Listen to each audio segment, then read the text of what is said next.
Weaver works with business owners, helping them plan and manage growth in their business. He does this through a process that gives clarity and certainty to what the business is focused on, and then pulls together all the complex moving parts of their business into clear processes that move their business forward. That's a lot of business. He has been married to his wife, who he calls his CSO or his Chief Sanity Officer. I like that. He's been married for about 25 years, and together they call Tennessee home. So welcome, Scott. Thank you, Jen. I'm really glad to be here, and what a wonderful introduction. Yeah, well, thank you. Well, why don't you tell us? I mean, that gave us a really high level, but why don't you tell us a little bit more about your family and maybe, what you love to do when you're not consulting?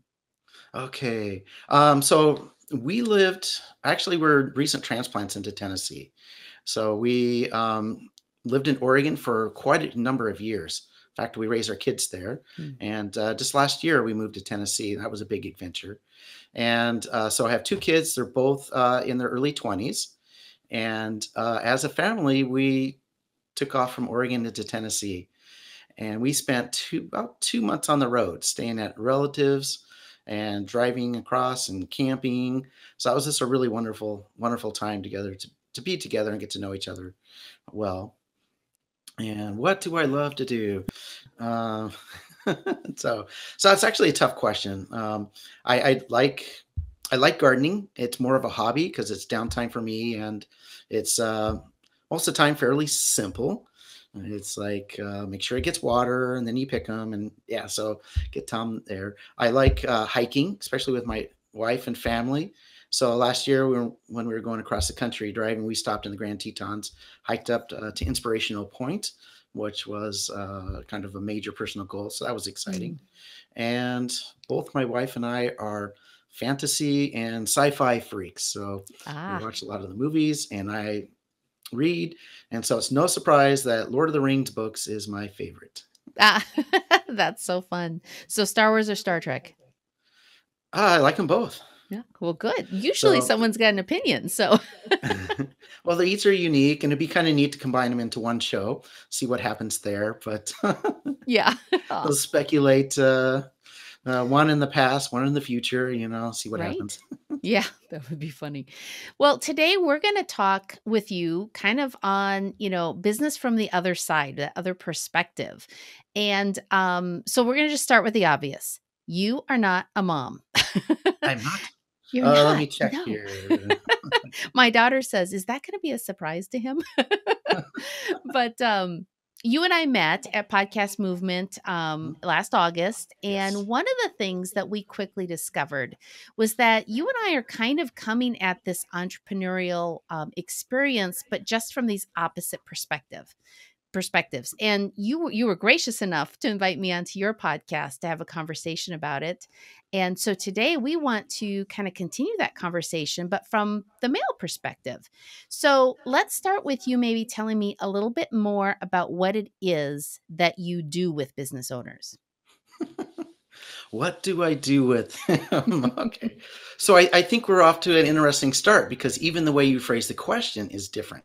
Mm, So, it's like gardening, right? I do something with a hoe, or I do something with a tractor, right? But when it comes to people, I usually don't do something to them. ah, So this is a really interesting, and it's going to spawn a lot of conversation later on. So I actually work with people. I work with the business owners, usually small and medium sized people, and the main thing I'm trying to do is to get them to have freedom in time, freedom in finance, mm, because running a business is very difficult. It's not rocket science, but you have a lot of juggling things in the air, and that's where things get complicated and overwhelmed. And when I work with them, it comes in two steps. The first step that I do is usually what I call the hard skills, working with the strategy, the accounting, the finances, the management. Is the company running the way it's supposed to? Is the company running so that the business owner doesn't do everything mm, and the employees are happy and the customers are happy?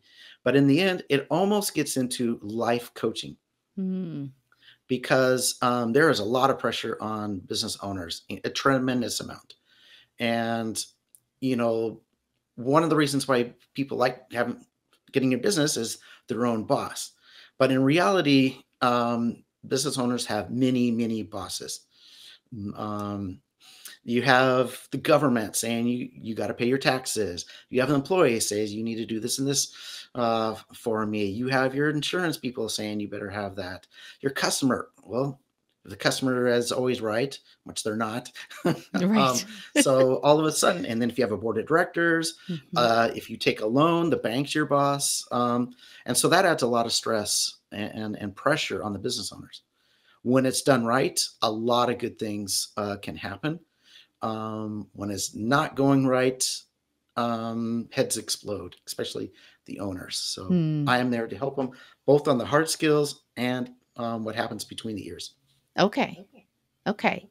And so I think there are some similarities where part of what I'm trying to do with mompreneurs is help them really identify their priorities so that they have a filter through which they can say yes and no to things so Mhm, that they can have freedom to do in their business and with their family the things that matter. And mhm, so it's just that different approach. Their bosses are often mom guilt and their kids, like sort mhm, of their own worst mhm. enemies. But that's interesting. That yes, done well, it can go well, and done poorly, it can be a nightmare. Yep.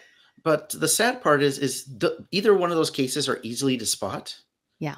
It's the mediocre ones, the ones that are in the middle. Mm, They're kind of lukewarm. Those, to me, is the most sad mm, because they can get by, but they're not thriving.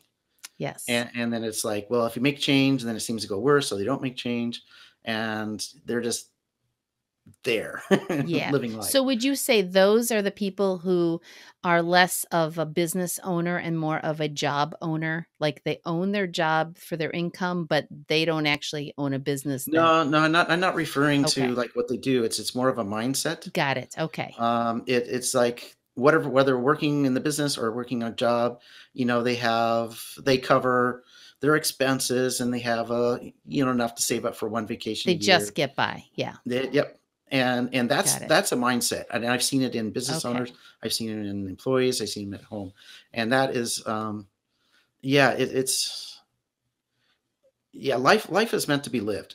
Yes. And Yes. so Yeah, and that's a different mindset than a contented mindset. It's yes. it's a it's almost more on the victim end of things of, well, Yeah, it's kind of the difference between scarcity mindset and and abundance abundance. mindset. Yes, And yes. I've met a lot of poor people with abundance Both. mindset. Yeah.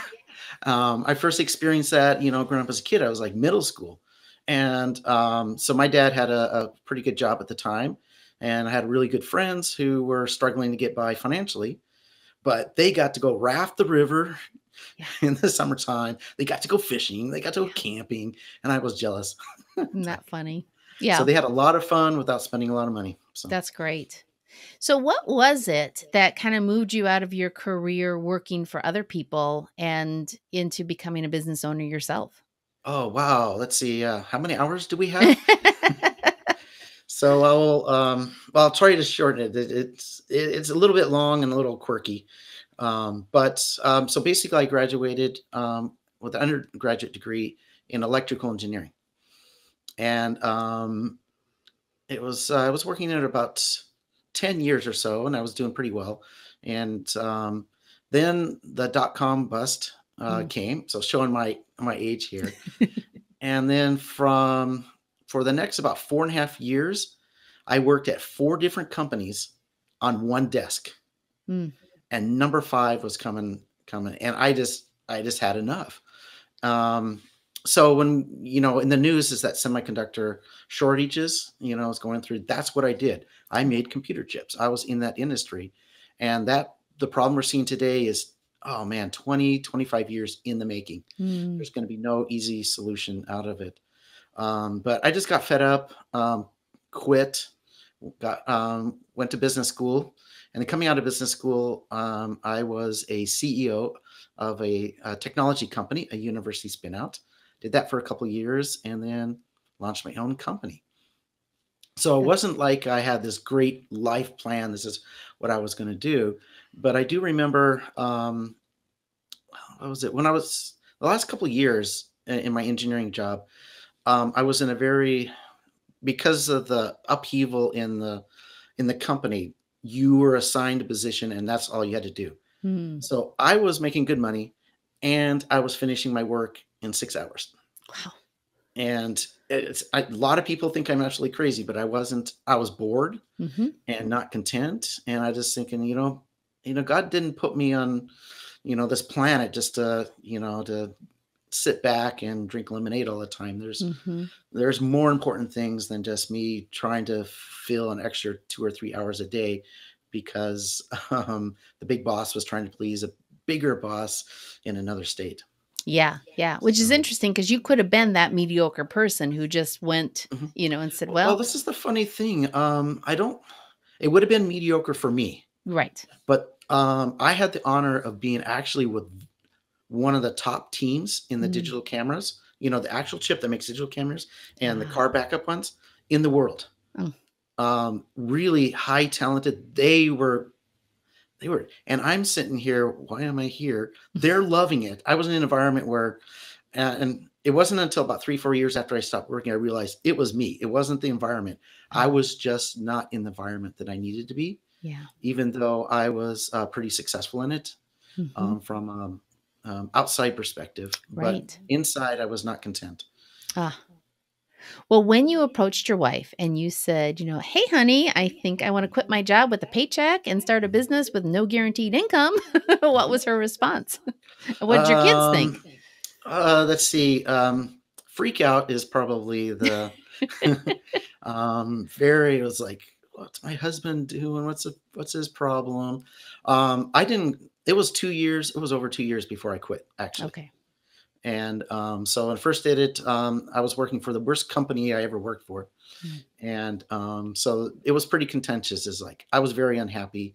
The unhappiness and the problems at work. It was management. It wasn't the group I was in. Mm. It was um, it was the management. So maybe we'll get it in my viewpoint of you can have good corporations and bad corporations. So Right. I worked from great companies, great Mm. corporations, S&P 500.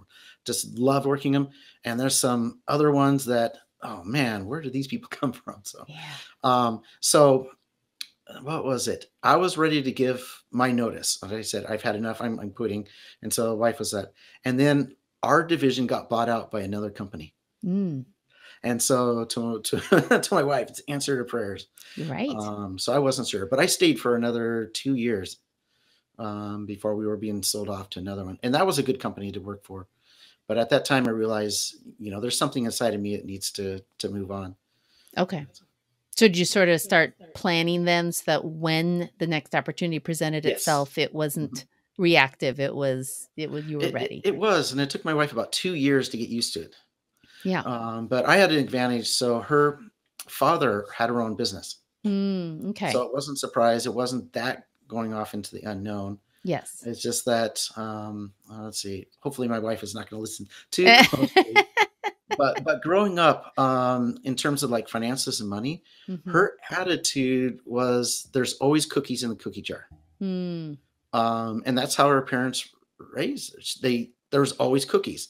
Mhm. She never saw the cookies being made, Okay. but whenever she wanted a cookie, just open the jar and there they are. And so Yeah. that was her attitude towards finances. Whenever she Mhm. wanted to buy something, just open the checkbook and there it is. And then all of a sudden it's like, oh, wait, we're grown-ups now. And so that money has to come from somewhere. Yes. And Yes. then realize like, oh, okay. It, it's it's better to live life than have a full jar of cookies and be in a terrible place, if that And you makes can sense. still have a full jar of cookies, it's just that you have to plan for it differently. You have to know how they get there. You don't Yes. just open up the lid, and Hmm. yeah, it is a whole different way of talking about finances, of Hmm. handling inflows and outflows, and, yeah, it's very different. In fact, I feel like if everybody could be taught entrepreneurial finance, then they'd have no problem with regular paychecks and everything Hmm. else because they could plan. Hmm. Well, yeah, this is a funny thing is like, I have an MBA, master's degree in business, and I've had a year of corporate finance. And, There isn't much difference between entrepreneur finance and normal finance or corporate. It's just planning where the money's going to go and actually doing what you said you're going to do Mhm. and making sure that you don't have cash flow problems. Yeah. And So that's the from a business hardest one, standpoint, okay, the cash go ahead. flow, because of the inconsistent income. That's where I think the hardest one is for most people. Um, it is and it isn't. And so, the funny thing is when we started the business, money was not the most number one thing. Hmm. We were on a journey, and we're going to have times where a storm's going to come, and we're going to eat rice and beans or top ramen for a bit. But then other times, my the in-laws, we would able to spend 3 weeks with my in-laws, the grandparents, in another state, and still able to work from Yeah. home. And in particular, my in-laws, my wife's parents, live in Hawaii, Mm. and so people thought we were really, oh wow, you're going to Hawaii again. Right. And it's like, well, we don't have to pay for hotel, food. We do have to work around the house a little bit. And when you have your own business and you're able to do things remotely, Mhm. so I was doing remote a long time ago. All Okay. of a sudden, it's like, well, we don't need as much money, but we do need as much money. It's just this Yeah. weird. If you're a business owner, you get it. Yeah. But we have the ability to put our money into airline tickets to Hawaii, knowing Mhm. that we don't have to pay an expensive hotel. Right. And so Yes. that's part of the living, right? You can live without spending a lot of money. Yeah. That's the fun part. Mhm. I'm not sure if Well, I answered your questions though. I think you did. I mean, because basically your wife was like, "Hold up," but she No, no, got no. It there. was So, like, oh, have you gone nuts? Have you yeah. been crazy? There was Okay, I was no being hold gracious. up. It was she was mad. That's funny though. But when you do come out of, like you said, her dad owned his own business, Mhm. there's still probably something there of like, even though the cookies were always there, she sensed that there was a lot more stress and different things than just going to work every day. And so who Mhm. knows what it was, but Yeah. it is different. Mhm. And one of the things we talk about a lot here is integrating business with home and family. Mhm. And so most of the time we're talking about it from the perspective, of a mom who's adding something in. So tell me what it's like from the perspective of a dad who was already used to going to work and having those hours carved out. And in Mhm. particular, I guess I'm really wondering, how did you set boundaries so that the business didn't now monopolize your time, thoughts, and energy the way it Mm. really easily could have? Okay, so multiple questions in Yeah. there. So, I'm good at those. either one of them. I did a whole podcast. Oh, I probably mentioned, I forgot I'm a podcaster too. Mhm. I did a whole podcast on just the approaches of the integration. Okay. And so there is a couple of ways to approach it. One is that the husband and wife are a team in the business and Mhm. at home. In that case, there is almost no work and home is the same. The kids, go to the store or the tire shop or whatever, and they're there from age 2, and Mhm. I'm going. So that's one integration. The other one is the complete separation. Business is business, and family is family, and there's complete business. And I'm generally not too much in favor of that because I've seen too much of the negative side. And the reason why is, let's see how to put it. I'll just give an example of a doctor, very successful doctor. He had his own business. He was making lots and lots of money. I mean, well into hundreds of thousands of dollars.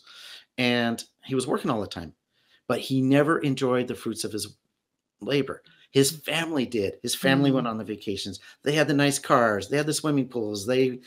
Um, they were doing all that stuff, and he's working, and that built up resentment. And so one of the points is you don't want to build up resentment on either for the mom or the dad. Or in my world, it can be switched. There's Mhm. some yeah, dad moms Mhm. and the wife is working full time. So and then the third is what the approach I did, because is you don't it's blended.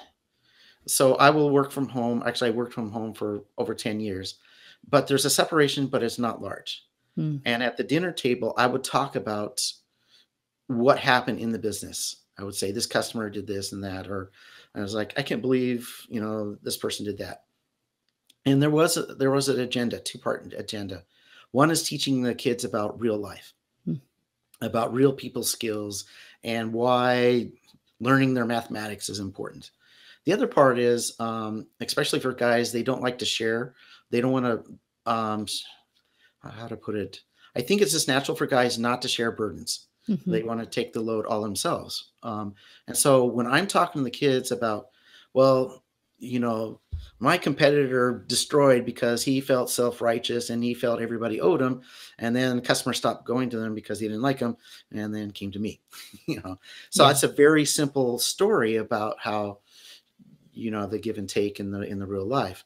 But it Mhm. gets me talking about business so Yeah. that when the really serious things is customer hasn't paid, they're 3 months late, we need to cut back on our food budget. I can comfortably bring that up, Right. and that's a long Yeah. that's a long process. We still work on it. Um, Boundaries. Mhm. So yes, about boundaries. Yeah. So to me, boundaries is like a fence. You either keep things out or keep things in. So when you have boundaries, are you keeping the business out or are you keeping the family in? And I want the third choice. Mhm. And so maybe it's like on a football field or a basketball field, Mhm. there's an out of bounds line. It's Mhm. on the floor, but it's not a wall. It's not a fence. Right. And a couple things which may be useful to your listeners is the 15-minute rule when I come Mhm. back from a business or something. So coming in, I have the right. I worked out with my wife and I. We actually, well, if I get rambling, please stop me. Yeah. But we actually went to a marriage conference long, long time ago and got a lot of tips. So very useful to go to those every once in a while, even if everything's great. Mhm. But the 15-minute rule, if I come home and I'm grumpy and or just tired, last thing I'm going to do is be jumped on with a whole bunch of questions. Right. There has been a times where I haven't even got my coat off before, it's just being jumped on the problems, such as, the stove's not working or blah, blah, blah. And then that usually is a trigger point for me. Mhm. So if I'm in a good mood, I don't need 15 minutes. If I am, I claim the 15 minutes. And literally there has been times where it takes me 15 minutes to take off my coat, untie my shoes, and that's it. Mhm. But after that, all of a sudden I'm back into the space. So which gets into one of the habits that guys really need to get into, actually both, is being in the moment, in the present. Yeah. And that takes practice because you can be physically there, but your brain could be somewhere else. And that takes concentration. And the way I tell myself is the problem's not going anywhere. There is no magic fairy that's going to fix the problems while you're gone. So you don't need to think about it now because it's going to still be there. Mhm. Um, yeah. So to be really at focus in the presence and realizing that you're taking a break and doing something you like doing, and then you'll have more clarity to do that. Let's see the other boundary. Um, the third big thing is to know when it's a planting season and harvest season. Mm. Mhm. So when it's planting season, whatever spouse is working, they got to get that crop in the ground. Otherwise, you don't eat, and that takes long hours. Yeah. Okay, and that takes away. Same thing for the harvest. If there's a storm coming and you have grain crop and you're on your combines. I had a friend who was on one 40 hours straight trying to beat a string of thunderstorms. Wow. Otherwise, the whole crop would be lost. And so Mm. you got to do it. Yeah. But what I tell my clients is if you are working those hours in winter and middle of summer, then you have a serious problem. Mm. In the summertime, when the plants are growing by themselves, you should get home at 4:30 Mhm. in the afternoon and take the rest of the evening off. Yeah, so that's a sign. Okay. Right. So it sounds like all of these, I mean, there's some transition, there's some Mhm. mindset things there, but really they all are about communication. And so as you built your business, how did you communicate with your wife so that she felt included, maybe outside of those dinner conversations with the kids, but so that even if she wasn't working day to day in the business, she still felt like she was part of what you were growing. Yeah, yeah, right. Right. So once again, you're asking another loaded question. We could talk the whole time on that one. Um, so for me, I had people around me when I first started bad examples, and I said I don't want to be like them. Hmm. And so if I don't want to be like them, then I can't do things that they're doing. Right. And the biggest one was the complete isolation. Isolation is the enemy, both for men and women. And so too many business owners, especially men, get wrapped up in their work and they become isolated.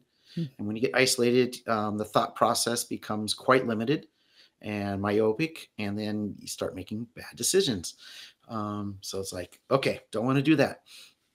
Um, the other thing I didn't want is, let's see, hopefully I can find the right words for this, is personal growth.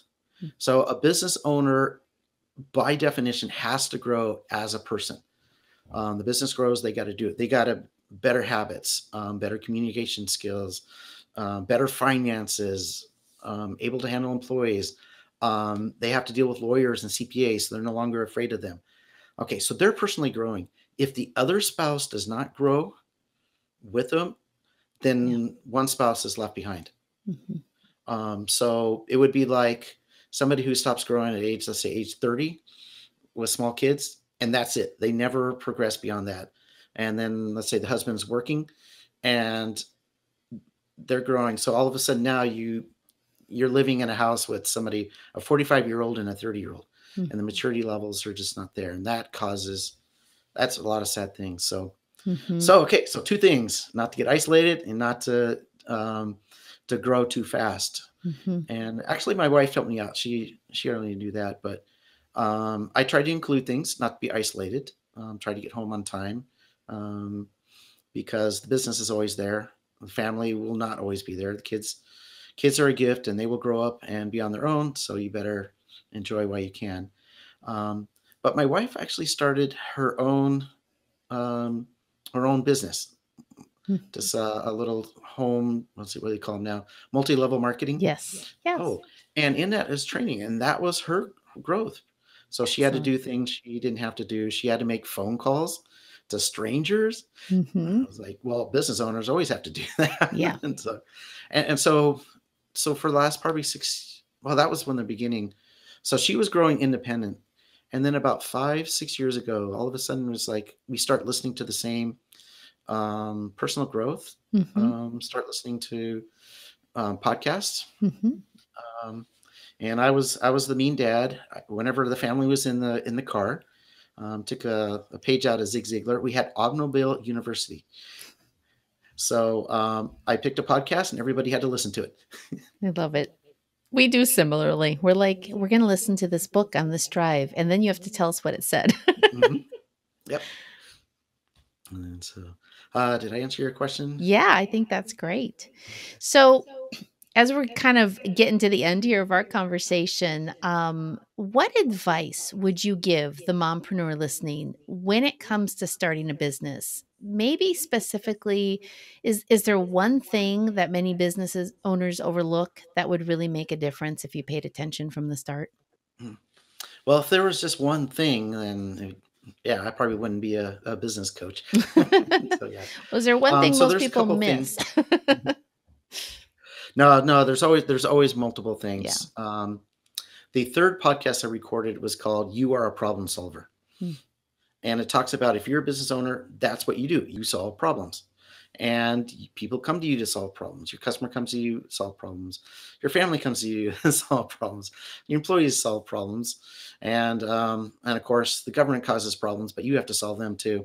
and so, That's right. and a lot of people don't know that. They just Mm. think, hey, I'm going to do this great thing, and why is it there's all these problems? So if you're not a problem solver, you don't like solving problems, you probably shouldn't start a business. Hmm. The other big thing is you got to know your goals, and you need to know your personality type too. So those two things, because I'll give some extreme examples. So my grandma sold Avon, I mean, for like 50, 60 years, right? And she only sold local. It was a hobby, and it was enough to get like Christmas money and a couple other things. That was her goal, and she met it, and she won some big awards too, over the years. But that's all. She didn't want to grow anymore. And I've known people who are very ambitious who want to start, you know, 8,000 employee company, and then from the get go, that is where they're going. So if you don't know what your goal is, and let's say you just want to do some part time thing, and you launch a business that requires 15 people, it's not going to go well because what you're doing does not match the goals. Mm-hmm. So as you kind of notice, I look at the big picture and in a lot of things. Mm-hmm. There is a book called The E-Myth, and they give Yes. an example about a woman who wanted to start a bakery. Yeah. And actually, it was there. It was like her aunt's recipe. She loved baking, very talented, and she gets into it and she like hates it and not knowing why. And she felt guilty, betraying her aunt, and so she was trying to live up to these expectations. And so in the book it goes in, and they start talking about it's like, well, a bakery owner doesn't bake. Right. They run a business. And so if the whole purpose of starting a business is to like bake, you're going to be very disappointed. Yeah. And a lot of people don't understand that, because you got to balance the books, you got to file the taxes, got to deal with customers. There's You got to paperwork. set prices. You got to train your employees. Yeah. So many things. So those are the three. Those are the three things I think to watch. To watch out for. Well, this has been fun. This is a great conversation, and it's interesting because you've said things like you're a problem solver, and I'm thinking that's a male perspective, because as a woman, I'm a nurturer, and it's about the relationship, and so there are different bents, and ultimately you're looking at the same things, just coming from opposite directions. But you kind of said something in your notes that you sent me. We haven't had a chance to talk about that yet, but oh yeah, one was nurturing, and one was providing. And I have a slightly different, as they're both. Well, let's talk about that. Yes. Providers. One's providing nutrients, nurturing. The other one is usually material things. Ah. And if you lack either one of them, it's not a thriving life. Yes. And so that is the, how to put it. You need, if both of you are the same, one of you is not needed. And to thrive, both of you needed with individual talents, what they bring into it. I don't want to sound too logical, but you have to bring value into the relationships. And if they're the same value, one of you is not needed, or one gets isolated. But when you start bringing both of them into there, you have thriving. Your family's thriving. The business thrives. The family thrives. Across the board, if the family's not thriving, the business does not thrive. So when we can both be providers in a complementary way, be nurturing and materially, then we're on the same team and we're not butting heads as competitors, because we've got the same goal of providing. That's an interesting perspective. That's why my wife is my chief sanity officer. Yeah. There's times where, I get wrapped around the axle, somebody didn't live up to their promise, and that's really impacting. We can't pay, this, and she's comes in like you're losing it, Scott. You better you're looking at this the wrong way. That's where she comes in and keeps me sane. And so that is working together, and that's where you talked about integration. Yeah. So that's the integration that we have. So a lot of times she is my life coach, and without that, there's a lot of successful businessmen that when they enter a new partnership agreement, the wife has to meet the other partner and their wife, either at dinner and stuff, because women can pick up on, I don't know what you call them, bad vibes. Right. Yes. We have intuition. Yeah.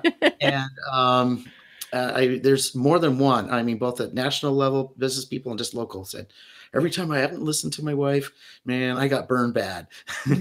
So I do want to stress, before we go, don't be afraid of the business. Don't be afraid of the family.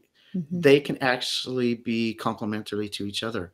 And Yeah. when both are thriving, believe me, it's a good life. Yes. You're making more money on less effort.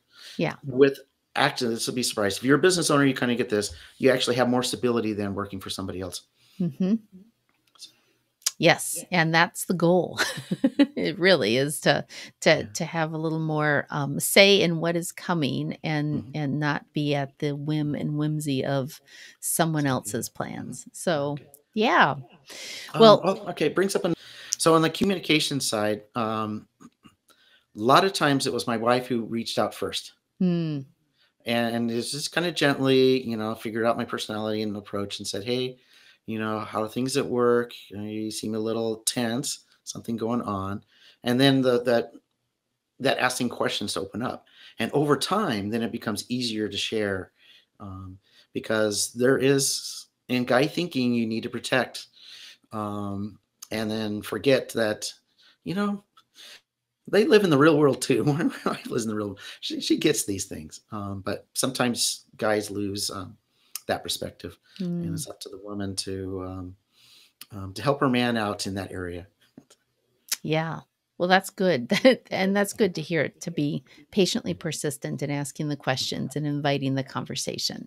So yeah. So, well, Scott, one thing I ask every guest, I am a gadget person. I love any tool or system that is going to save me time and make life easier. So I always ask, what is your favorite time saving gadget, tool, or system?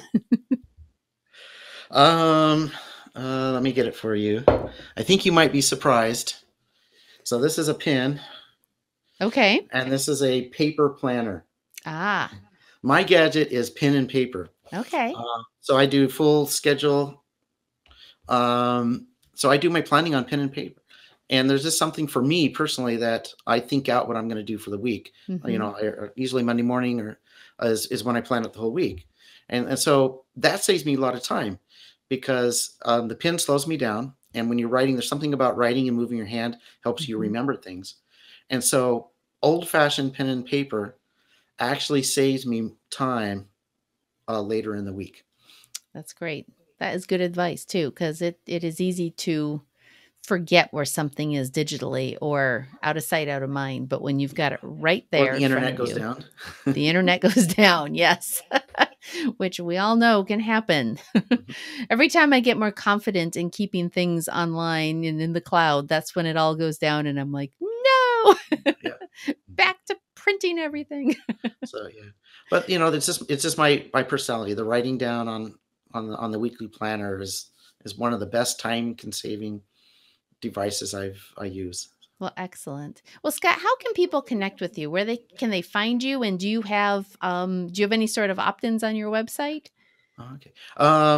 Okay, so you can contact me at arise number two live.com, arise to live.com. That's the main page, and there's also a podcast of it. You can reach me at coaching at arise to live.com. So that's to be the way I'm on LinkedIn. So under Scott R. Weaver, in Franklin, Tennessee, or Nashville area. So those are the main ways to contact me. Well, Scott, thank you so much. It's been fun to have this side of the conversation with me in the asking seat this time, and I appreciate your time. So thank you. All right. This was fun, Jen.